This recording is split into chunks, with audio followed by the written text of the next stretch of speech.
Never thought I'd come to this day. Team in Regina, Jordan Eberle. Perfect. Perfecto for the Edmonton Oilers. Tavares backhand towards the goal. Loose puck. Eberle scores! Tie game! Can you believe it?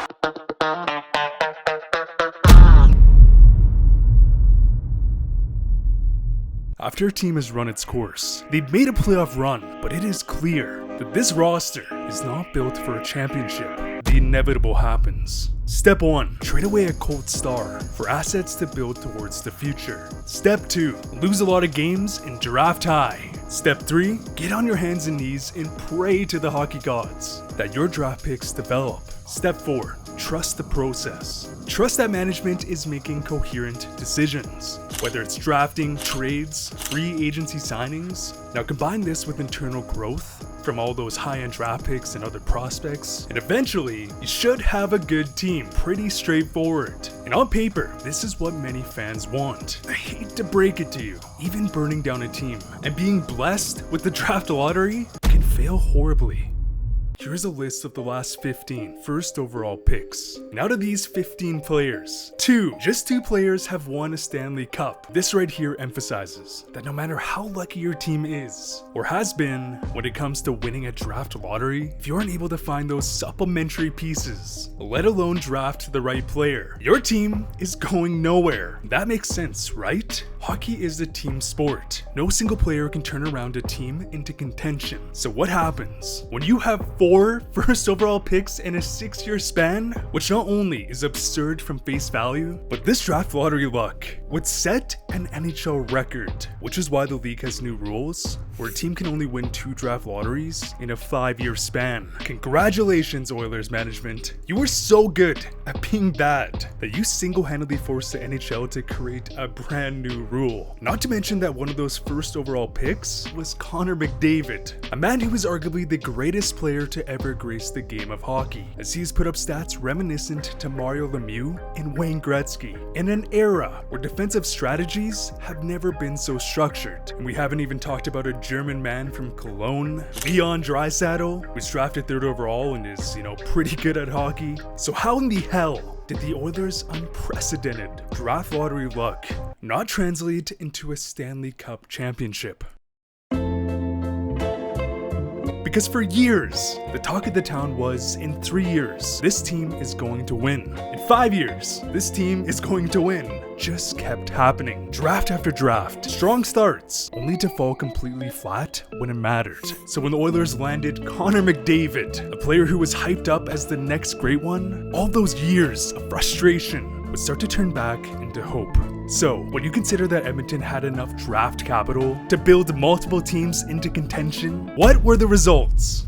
Here's a list of every draft pick Edmonton made between the years 2009 and 2016. And here are the players who have played more than 100 games and were on Edmonton's roster as of last season. Yep, I don't even know if I have to explain further. In fact, as we went over in a previous video, Steve Yzerman has set a gold standard on how to build a team through the draft. Because within the same time frame, Yzerman drafted 240, pretty much 50 goal scorers after the first round, and Edmonton, 0. But okay, what about the 20 goal scorers? Yzerman has drafted 6 after the first round. Edmonton, well, you probably know the answer, 0. Because if we take a look back at this graphic, also if you're an Oilers fan like me, maybe go to your grandma's house for some comfort food or, take an antidepressant. Because with the 65 draft picks in this era, Edmonton outside their lottery picks have done next to nothing, including the fact that they would ignore all red flags and draft Neil Yakupov. His draft interview was the worst interview I've ever had in my life. Yakupov's was? Terrible. Because he was defiant and obnoxious and sullen and... As they would stick with their interesting draft strategy of full throttle offense. So if you look at their team today and think, why in the hell is Connor McDavid carrying this team every year and nothing changes? Right here is the answer. And if you're asking why did you pick those draft years specifically, by 2009, the Oilers had drafted multiple solid future players. So my thought was, how did they build around them? By 2016, they had drafted Connor McDavid, among countless other high-end picks. They should have been in the contention window at that point, simply based on timeline and opportunity, both of which they, had a lot of. And I wanted to take this a step further, because one thing that isn't mentioned nearly enough is how a team uses those draft picks. What is the strategy? Do you stick with the best player available? Do you take a risk on a player with massive upside? Do you ignore the Russian factor? Or do you focus on drafting positionally? Because what has to be the greatest example of a perfect draft happened back in June of 2017, as the Dallas Stars would arguably have the most impactful draft in the history of the game. Not only did they not mess up with the 3rd overall pick, as they would select a franchise superfin defenseman in Miro Heiskanen, they would become wanted criminals in 30 other cities as they would commit a robbery, stealing Jason Robertson in the 2nd round. A man who can't skate, but can score so many goals, you have to hide your girl if he's a round type beat, so a franchise scorer and defender, not bad. Now, factor in that Dallas had the balls to draft Jake Ottinger in the 1st round, we now have a franchise player in every pivotal position. Without these 3 players, I have no clue where Dallas would be today. This Dallas draft wasn't only good, it was franchise altering. Which makes it even more confusing looking back at this graph, because this makes winning the draft lottery basically meaningless. But chill out, Rob, just chill. Because in the last several playoffs, we have seen countless examples on why building a team from the crease out leads to championships. Andrei Vasilevsky has already put himself in the ranks of the all-time greats. Carey Price single-handedly carried a non-playoff team all the way to the Cup Finals. Sergei Bobrovsky has had arguably the greatest playoff performance by a goalie ever. While researching about the Oilers' goalie history, I knew it was a mess, but my god, it somehow ended up being way messier, confusing than I could have ever imagined. Oh, scores from long range! On this graph, we have the Oilers' combined average save percentage from 2009 until today. I also did not include goalies who were call-ups or did not play more than 15 games. And this line right here represents their average save percentage. In 2012, aka Nail Yakupov's rookie year, would you believe me if I told you the Oilers had above average, if not exceptional goaltending? How does this add up? That's the first weird thing that stood out to me. Secondly, this is where the mass confusion sinks in.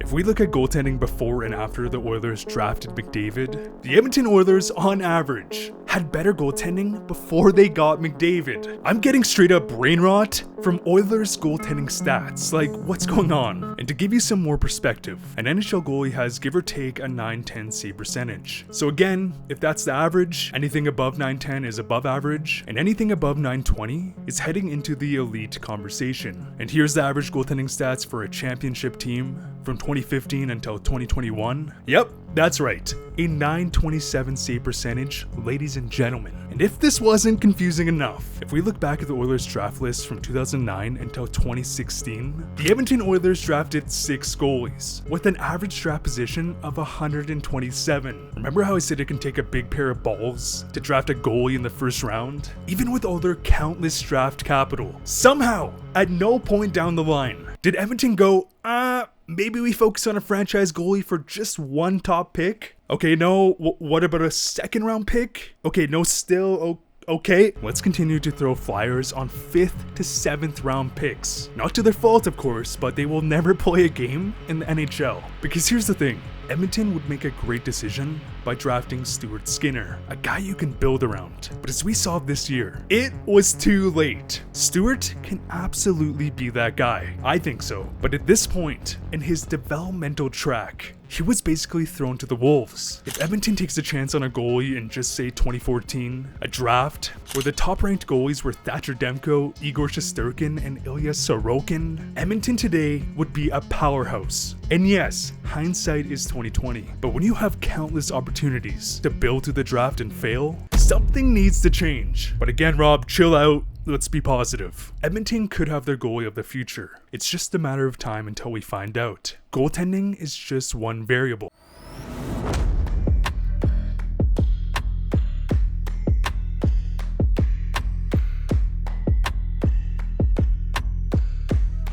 Back in 2011, the Oilers would have a slam dunk first round draft day. Rounds 2 to 7, not so much, as they would draft Ryan Nugent-Hopkins with the first overall pick. And as for their second first round pick, they would select Oscar Klefbom. And people forget quickly, but this man was developing into a great top 4 defenseman. This is the type of guy that stabilizes your blue line. But because of reoccurring shoulder injuries, Klefbom's career would sadly end. Which sucks, man, not only for him, but the Oilers. He's the guy you want to develop into a Matthias Ekholm type player. And for the Oilers, this was a big setback, which also highlights the next issue. The Oilers did great at drafting forwards in the first round. That was not the issue. Their issue was goalies and defense, because similar to the goaltending situation, yes, they have young stud defensemen like Bouchard and Philip Broberg, but just like Stuart Skinner, the developmental timeline is just not there. And the one and only defenseman that is on their team from those countless drafts, Darnell Nurse, is being paid $9.25 million. And don't get me wrong, I think Darnell Nurse gets way too much hate. I love the physical game he brings to this modern era. And if you were Nurse and were offered $9.25 million, how can you say no? You can't blame a player for getting paid. I don't think anyone says a word if Darnell Nurse makes $7 million, because the Oilers' inability to draft and develop defensemen plays a big role in their downfall today. Because even 10 years later, we are still having the exact same conversation. Next year will be the year. In 2 years, it will be the year. When is that year coming? And this brings on the next conversation. As someone who is an Oilers fan, I hope McDavid gets the team he deserves. But at what point does McDavid say enough is enough? Because this is a story fans know very well. In fact, we have already seen some bizarre parallels. Wayne Gretzky would play his last NHL game with the Rangers on April 18th, 1999. Fast forward to April 18th, 2015, the Oilers would win the McDavid draft lottery. So when the fateful day came in August of 1988, where Wayne Gretzky was shockingly traded to LA. This was not only one of the craziest moments in sports history, but it would also set off an incredible chain reaction, as it would lead to the sport of hockey seeing exponential growth around the globe.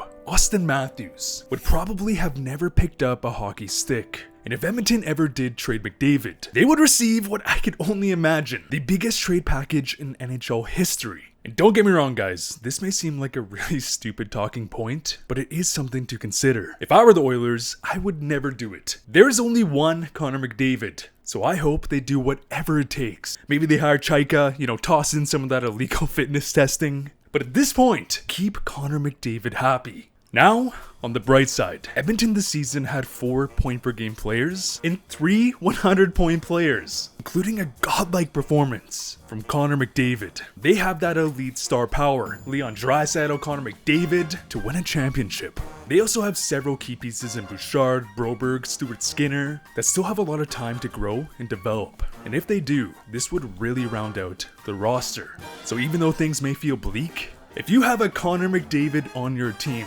there is always hope. So with a few ballsy trades, the Oilers could find themselves in a much better spot next season. So let's go on to the team review. Top 6, 10 out of 10. Don't think I need to say much more. Bottom 6, 6.5 out of 10. The bottom 6 did make great strides this season, but they are still lacking those few key players. So overall forward score of 82.5, but let's be honest, McDavid doesn't even fit on the scale, so I'm gonna add 10% for a final forward score of 92.5%. Top 2 defense, 7 out of 10. They have some guys who could make great, if not perfect, complementary pairings to a superstar, but they don't have that superstar. Overall defense rankings, 6.5 out of 10. Again, guys like Bouchard, Broberg could really take this blue line to the next level, so we'll see what happens. Goaltending, 6.5 out of 10. But with Jack Campbell disappearing when you need him most, at this point, Edmonton needs to commit to Skinner or something has to change. But what do you think? What does Edmonton need to get to that next step? Because enough is enough. I cannot stand watching a guy like McDavid come up short year after year because of depth issues. Hope you guys enjoyed the new and improved format, and sorry for my brief break there. I took a much needed vacation, and since I last uploaded, a lot has been going on behind the scenes which I am super pumped for. And if you guys have been a viewer since the start, first off, shout out to you. This channel has gone through so many evolutions. At one point, I was uploading like 3 to 4 times a week. I don't know how I did that, and I think it's time to bring my videos to the next level. Because honestly guys, living as a YouTuber is so fun, but so bizarre. I've been doing YouTube since I was about 10 years old, with the dream of doing YouTube for a career. I wasn't sure how it would happen, but I was determined. I ended up going to uni, working in the business world, specifically marketing, and somehow I've ended up going full circle. Because if you guys weren't aware, I've also launched a hockey card store where you can buy collection boxes that guarantee really awesome cards. And they're only gonna get better. My last release was focused on Connor McDavid. Thank you so much for the support on that one. Back in uni, I was really focusing on small business and entrepreneurship classes. So doing this side business has been so much fun. And as always, thanks for watching.